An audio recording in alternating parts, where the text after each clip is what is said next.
나이키가 이 브랜드랑 콜라보해서 아주 쏠쏠하게 재미를 보고 있죠. 근데 이 브랜드를 만든 디자이너가 사실 해체주의의 시작을 알린 브랜드, 바로 꼼데가르송의 직원이었던 사실 아시나요? 오늘 준비한 브랜드는 콜라보를 하기만 하면은 가격이 치솟는 브랜드, 바로 사카이입니다.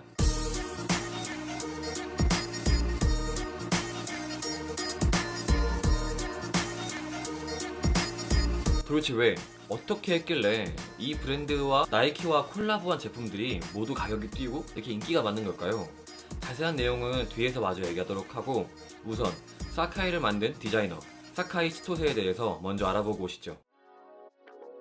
사카이 치토세는 1965년 1월에 일본 나고야 지방에 있는 한 시골에서 태어나요. 키츠네의 창립자 로에과 마찬가지로 시골에서 태어난 치토세는 집에서 할 수 있는 게 TV 보는 거랑 잡지 보는 거밖에 없었대요. 그러던 중 11살이 되던 해 TV를 보다가 우연히 일본의 3대 디자이너 중 한 명인 이세이 미야케를 보게 되는데요. 이때부터 치토세는 디자이너의 꿈을 키우기 시작했대요. 아, 참고로 스티브 잡스가 입은 모든 모플라 있잖아요. 이게 바로 이세이 미야케가 만든 거예요. 스티브 잡스가 한번 입어보고 너무 마음에 들어서 이세이 미야케한테 따로 제작까지 부탁했대요. 둘의 인연이 참 신기하죠.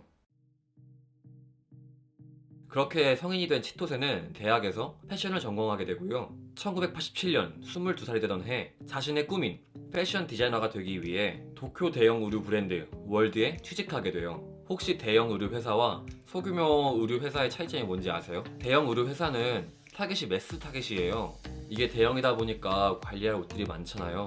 이 관리할 옷들이 많다 보니까 사람도 많이 필요하게 되고, 사람들이 많아지다 보니까 좀 더 큰 사무실을 쓸 수밖에 없게 되고, 옷도 사이즈부터 색상까지 다양하게 보관해야 되니까 창고도 커야 되고요. 이렇게 대형 의류 회사들은 돈 들어갈 곳들이 많다 보니까 자본력이 부족하잖아요. 그럼 투자를 받을 수밖에 없거든요. 근데 이 투자자들은 사실 돈을 벌기 위해 들어온 거잖아요. 그래서 돈을 벌려면 좀 더 다양한 연령대, 좀 더 다양한 사람들한테 옷을 팔아야 되거든요. 그렇다 보니까 대중적인 옷, 누구나 시도하고 입어볼 수 있는 옷을 만들게 돼요. 근데 이렇게 되면 사실상 브랜드의 초기 색깔을 잃어버리게 되죠. 근데 작은 소규모 의류 회사들은 이게 아니에요. 대부분 대표가 직접 디자인하다 보니까 사실 직원들도 많이 필요하지 않고, 직원들이 많이 없다 보니까 사무실도 작은 데를 써도 되고, 또 사이즈랑 색상도 다양하게 만들지 않아도 돼서 창고가 작아지고요. 그렇다 보니까 대형 브랜드처럼 이렇게 크게 투자를 받을 필요가 없어요. 그렇다 보니까 투자자들이 아닌 대표, 디자이너가 원하는 방향으로 브랜드가 갈 수 있게 되거든요. 그래서 대형 의류 브랜드보다 소규모 의류 브랜드들이 색깔이 확실하고 브랜드 정체성이 명확해요. 우리가 아는 대부분 디자이너 브랜드들이 다 이러거든요. 우영미, 준지, 카이처럼요.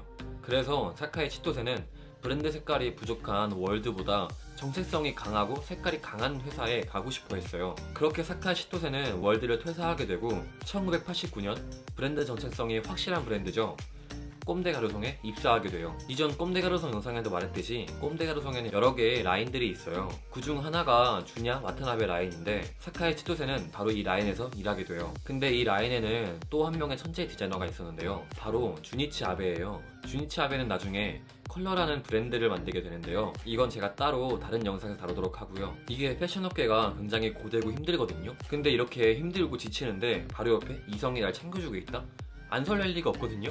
그래서 사카이 치토세와 주니치 아베는 자연스럽게 눈이 맞게 되고 결국 1996년에 결혼하게 돼요. 그리고 1년 뒤인 1997년 아이를 출산하게 되는데요. 그래서 사카이 치토세는 꼼데가르송을 퇴사하게 돼요. 아, 참고로 일본은 미국처럼 이게 결혼하게 되면은 아내는 남편의 성을 따라가게 되어 있어요. 그래서 이때 사카이 치토세는 자신의 성인 사카이를 버리고 치토세 아베가 돼요.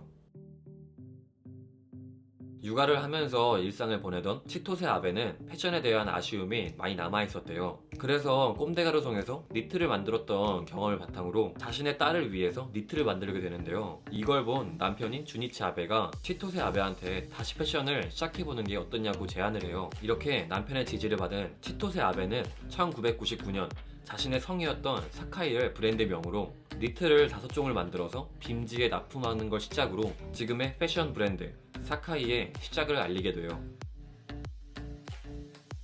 브랜드명인 사카이, 앞서 말했듯 사카이 치토세의 성에서 가져왔는데요. 원래 사카이의 영문명은 SAKAI인데 자신의 삶과 브랜드를 좀 구분하고 싶어서 K를 C로 바꿔서 사카이로 만들었다고 해요. 근데 자신의 삶과 패션 브랜드를 좀 분리하고 싶은데 자신의 성을 쓴다?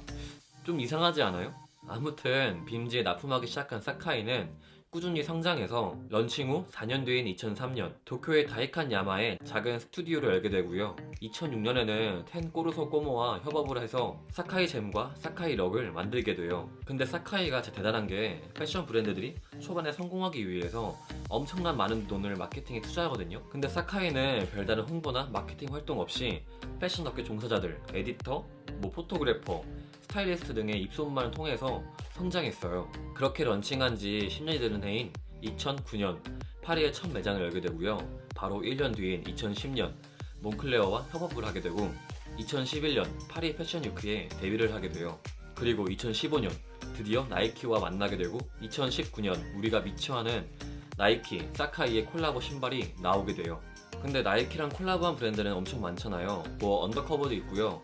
언디피티드도 있고요. 근데 유독 사카이와 콜라보한 제품들이 핫한 이유는 뭘까요? 저는 그 이유가 두 가지라고 보는데요. 첫 번째, 마케팅을 너무 잘했어요. 사실 가장 좋은 마케팅은 기업과 회사가 직접 홍보하지 않는 거라 생각하거든요. 소비자들과 언론이 알아서 컨텐츠를 만들어 가면서 밈을 생산하고 계속해서 그게 재생산되는 환경이 가장 좋다고 생각하거든요. 근데 나이키랑 사카이가 정확히 그랬어요. 나이키와 사카이의 신발이 처음 공개된 거는 2019년 판매할 때가 아니라 2018년 6월에 진행된 19SS 패션쇼 때 처음 공개됐어요. 이때 나이키와 콜라보한 제품들을 모델들이 신고 나왔는데요. 이게 너무 예쁘다 보니까 소비자들이 이걸 구매하고 싶어서 막 알아보기 시작했고, 소비자들이 알아서 자신의 SNS와 커뮤니티에 이 사진들을 올려가면서 컨텐츠를 생산하기 시작했어요. 바로 바이럴 마케팅이 시작된 거죠. 그리고 이게 뭐 인스타만 들어가면 계속해서 사진이 올라오니까 이걸 몰랐던 사람들도 관심을 갖게 되고 브랜드 각인과 제품 각인이 시작됐고 소비자들이 이 신발들을 갖고 싶어 하게 된 거죠. 그리고 아시다시피 계속해서 보게 되면은 이게 못생긴 줄 알았는데 점점 예뻐 보이기 시작해요. 뭐 다들 처음 들었을 때 별로인 음악이 계속 듣다 보니까 좋아진 경험도 있잖아요. 그래서 2019년 이 신발이 처음 발매되자마자 순식간에 다 팔려버리고요. 이때 구매하지 못한 사람들은 이게 너무 갖고 싶어 버리니까 리셀러들한테 돈을 더 주면서 구매하기 시작했고, 이걸 본 업자들은 이게 돈이 되겠다 싶으니까 지금의 사카이 가격이 하늘 무서운 줄 모르고 계속 올라가게 된 거예요. 그리고 두 번째는 올드스쿨 클래식의 재해석이에요. 다들 아시다시피 조던으로 나이키가 엄청 많이 돈을 벌었잖아요. 색깔을 바꿔가면서 계속 내고 디자인을 조금씩 변형해가면서 계속 만들어냈잖아요. 마이클 조던의 부를 이룬 건 농구가 아니라 이 신발들이란 말 나올 정도고요. 게다가 누트로까지 인기다 보니까 나이키 입장에서는 조던처럼 옛날 감성을 가지고 있고 색을 계속 바꿔가면서 판매할 수 있는 제품과 디자인을 찾게 되었고, 그게 바로 사카이였던 거죠. 그리고 보시다시피 치토세 아베가 재해석한 나이키의 올드스쿨 제품은 정말 예뻤죠. 이렇게 좋은 마케팅과 좋은 제품, 이 두 가지가 합쳐져서 지금의 사카이 제품들이 인기가 많아지게 된 것 같아요. 치토세 아베가 이끄는 사카이는 현재 외부 투자를 전혀 받지 않고 있는데요. 투자를 받게 되면 앞에 말한 것처럼 투자자들이 바라는 방향성으로 갈 수밖에 없게 되고, 그렇게 되면 브랜드 전체성이 사라질 테니까 치토세 아베는 브랜드가 오랫동안 지속되길 바라는 마음으로 브랜드 전체성이 사라지지 않았으면 해서 외부 투자를 전혀 받지 않고 있다고 해요. 그래서 저희는 이 사카이의 매출을 알 수가 없어요. 사실 저희가 알 수 있는 매출은 투자자들한테 저 올해 이만큼 팔았습니다 라고 보고하기 위해 만들어진 보고서를 보고 저희가 매출을 아는 거거든요. 근데 사카이는 치토세 아베가 다 이끌고 있다 보니까 사실상 저희가 정확한 매출을 알 수 있는 방법은 없어요. 조금 아쉽죠. 사실 지금까지의 브랜드의 성공은 획기적인 디자인의 제품 생산, 브랜드의 성공, 그 브랜드를 이끈 디자이너의 몸값이 올라가고 추가적인 외부 투자를 받게 되면서 향수, 주얼리 등 각종 액세서리들을 만들게 되고 매스타겟의 로고 플레이 제품들이 생산되면서 새로운 디자이너를 영입하고, 이런 사이클이 사실상 브랜드의 성공 방식이라고 생각되거든요. 많은 브랜드들이 이렇게 커왔고요. 근데 이 사이클대로 가고 있지 않은 치토세 아베가 이끄는 사카이는 과연 어떻게 될지, 나이키와 사카이 제품은 이렇게 언제나 인기가 많을지, 곧 발매될 세일 컬러는 또 얼마나 예쁠지, 가격이 얼마나 비싸질지 기대해보면서 이쁘지 사카이 편을 맞추도록 하겠습니다. 그럼 오늘도 영상 봐주셔서 감사하고, 만일 더 알고 싶은 브랜드가 있으시면 댓글 남겨주세요. 그럼 다음 영상에서 만나요.